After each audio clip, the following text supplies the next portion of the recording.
Sino manda na maglingkod sa ating Panginoon?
ng paganda, pasaya ng pasaya ang buhay ko.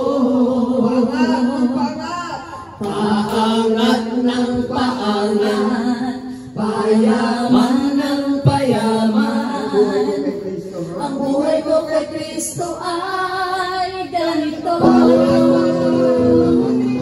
Pagubi ng pagubi, maganda ng maganda, masaya ng masaya ang buhay ko.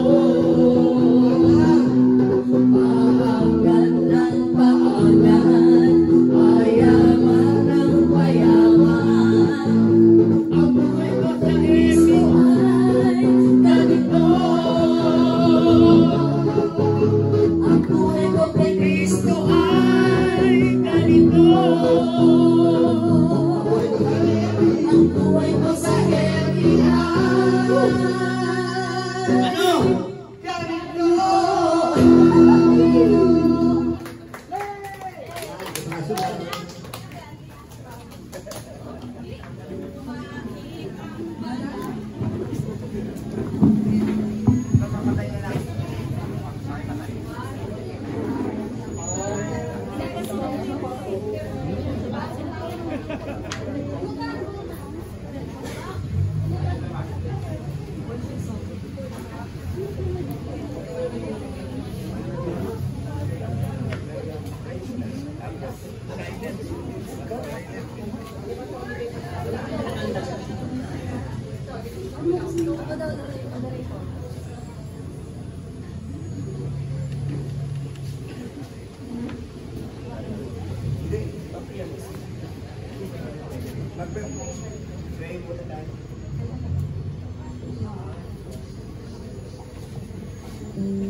Patuloy po natin damhin ang banal na presensya ng ating Panginoon sa ating po mga prayer meeting na ito. Mangyari po, tumayo po ang lahat habang sinahawig natin, nagyayahan natin ang banal na Espiritu sa mga oras na ito na sumahating sa bawat isa.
Dakilang Diyos at mapagpalang Ama, sa iyo po ang lahat ng papuri, lahat ng aming pasalamat, Panginoon, sa daang mga araw, Panginoon. Marami man kaming tinahak ng mga pagsubok, mga sakit, Panginoon. Palagi kami totoo sa iyong mga pangako, sa iyong pag-ibig sa bawat isa sa amin, sapagkat sa bawat araw, sa bawat minuto ng aming buhay, Panginoon, ay hindi mo na kami iniwan.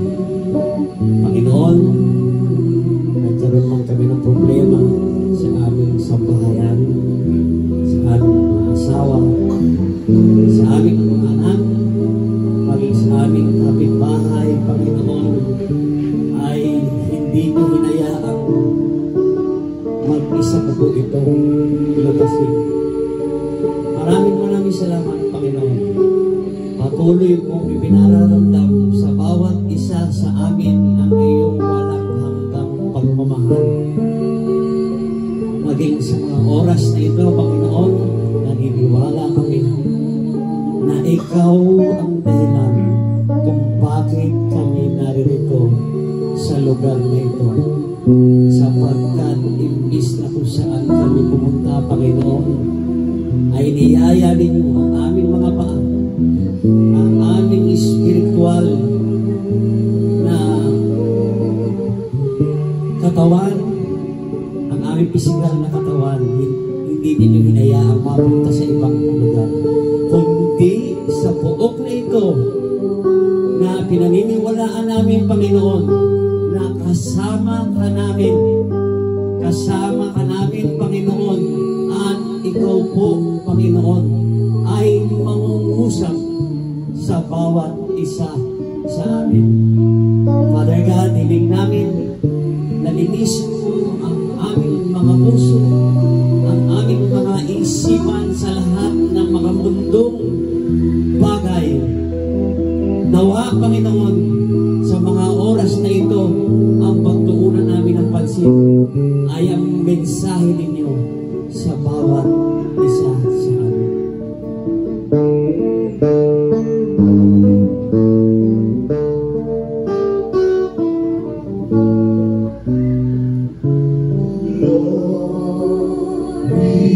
be to the Father.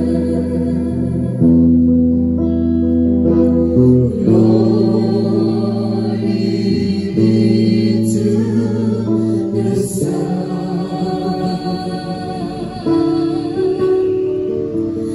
Glory be to the Spirit. Now and forever. Amen.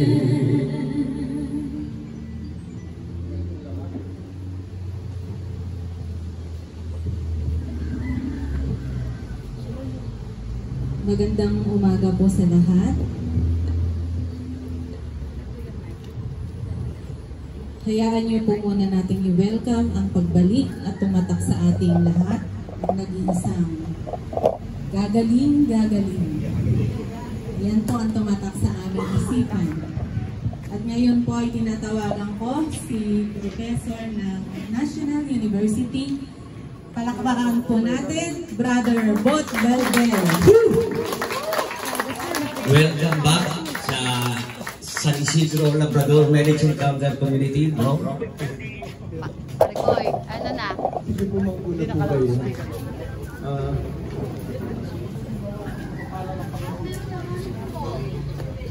Marami na akong minati na good morning. Sa mga hindi pa nabati, good morning po sa inyo. At ako'y natutuwa dahil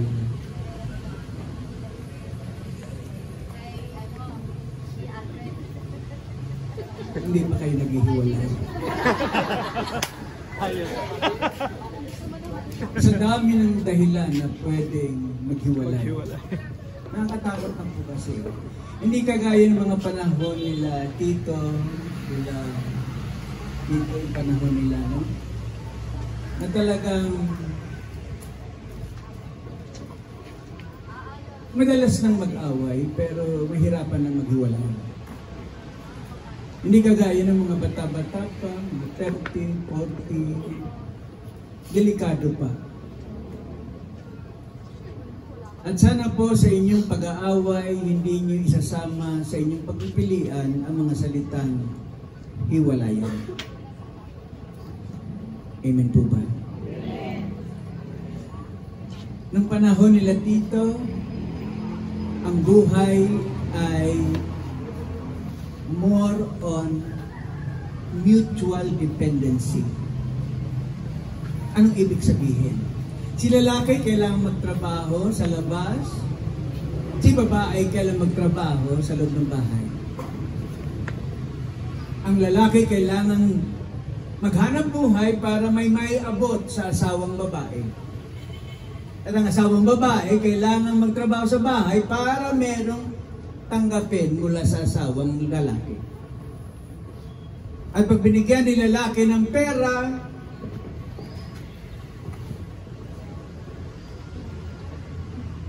isang kagandahan at magandang katangian ng babae, whatever we give to them, they have the ability to multiply. Yan ang galing ng asawang babae. Bigyan mo yan ng pera, bibigyan ka ng pagkain na masasarap. Bigyan mo yan ng bahay, bibigyan ka ng malinis, maayos, at mabangong bahay. Bigyan mo ng anak yan, bibigyan ka ng matatalino, mababait, magagaling, malilinis na mga anak. They can multiply. Kaya subukan mong bigyan yan ng buwiset, impyerno bibigay sa'yo. Amen po ba? Amen. Kaya magtatrabaho si lalaki para abutan si babae, magtatrabaho si babae dahil para bigyan siya ng asawang mutual dependency. Ngayon, iba na. Si lalaki may trabaho, si babae may trabaho.